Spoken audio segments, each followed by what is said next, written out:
Sige po. Pero kung gusto niyo po, gawin na rin natin siya. Wala nabusan na po kami sticker eh. Okay. So ngayon, gagawa po tayo. So, masarap naman ang ano talagang nasa interest mo nito ka ano. Ngayon po, susunod natin yun.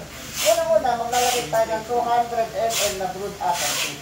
So ito po yung ating tea, lagyan nyo na lang po. Pwede pakitagyan mo na lang po sila kasi wala po silang, lagyan nyo lang po. 200, okay.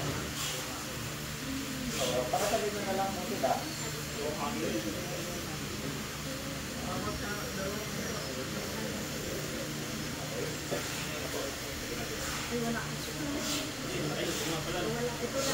Medyo malabo po yun. Meron po siya kaya ano malabo.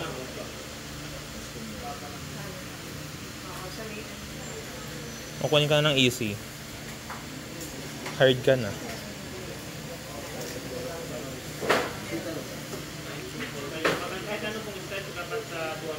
Basta pa natin po. Kasi no, sa pag-record, sige rin pa lang po tayo sa ano. Kaya, ginawa namin siya. And then, ang nakalagay mo dyan, maglalagay ng 2 scoop of Nestle Cup. So, yun ay ma'am, maglalagay na lang po kayo ng 2 scoop. Pag mawala kayong 2 scoop, di isang ganito po. 1/4 naman to. So, sige ma'am, salinin nyo na po siya. Yung, hindi po, yung milk essence. Yan. Okay, so, 2 scoop. 2 scoop. Yan.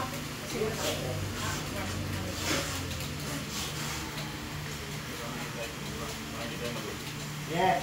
Actually, ito po ay recipe ni Easy. So, pwede niyo po subukan na, palagay naman po dyan is 3 pumps of flavored syrup. So, ito po yun. So, ayun, pupunin niyo po ng yelo ang inyong cup. Ito man 16 ounces of flavored.